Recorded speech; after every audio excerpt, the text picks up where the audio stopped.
What's up everyone, welcome back to the channel. I just got done rewatching Thunderbolts and I will say a lot of this movie really stuck with me even after I left the movie theater. One of those parts being the void. It's one of the most haunting parts of this film, a place where every character has to relive their darkest memory and their greatest pain. We saw that Yelena and Bob really experienced it the most, but what about the rest of the team? We're going to do a bit of speculation. We're going to dive into the unseen. What did each Thunderbolt member see in the void? So let's get into it. And I did want to do a little recap of what Yelena and Bob saw in the void, because those are our only two characters that really experienced it all the way through. Yelena has to deal with a childhood memory of her luring a young girl to her death. Now this was all part of her Black Widow initiation, aka the Red Room. Real brutal stuff for a Marvel movie. I was really surprised that we saw that. And the only other character we see fully experience the void is Bob himself. We see him having to relive his abusive childhood that we get hinted out throughout the whole movie. Both of them are thankfully saved by the rest of the team. Now I really want to get into what the rest of the team would experience in the void. Bucky Barnes. For Bucky, you could nearly pull any point as his time as Winter Soldier. I think maybe the most obvious one would be the mission where he had to assassinate Tony Stark's parents.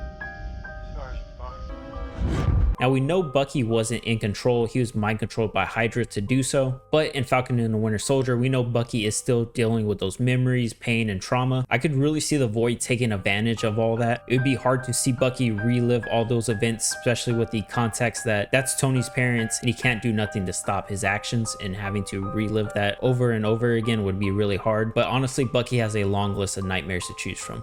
Ghost. I feel like hers is pretty clear. It would most likely be the incident that gave her powers and killed her parents, like we saw in Ant-Man and the Wasp. When I woke up, my parents were dead. I wasn't so lucky.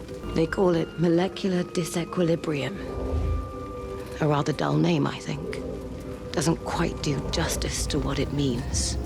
Every cell in my body is torn apart and stitched back together. It's not just like physical pain, it's really her whole world collapsing in one moment. She loses her whole family, she gets new powers, she's in this great pain. Her mentor helps her out but kind of betrays her at the end. So I could see the void taking advantage of that and making her relive her origin story. Red Guardian. For a man that's obsessed with glory and recognition, I could really see the void using that against him and making him relive his darkest moments. I could see the Red Guardian reliving the fall of the USSR. Everything he fought for is just gone. It could be him separating from his fake spy family. I think for Red Guardian, it's more about his legacy crumbling away. We have US Agent. John Walker's voids has to be one of the toughest out of all the Thunderbolts members. He has to deal with the death of his best friend, getting stripped of the Captain America title. This is a mandate. I'm just asking to be heard. It is a mandate. I understand that! I understand that!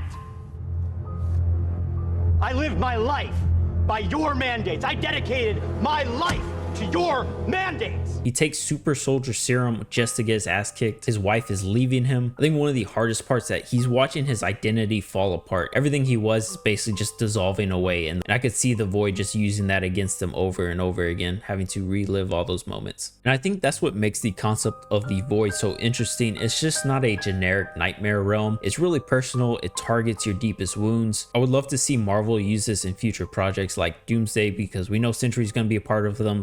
But what do y'all think? Who do you think had the toughest time in the void? Please drop your theories down in the comments. I'm curious. And if you want any more content, please hit that like and subscribe button, please.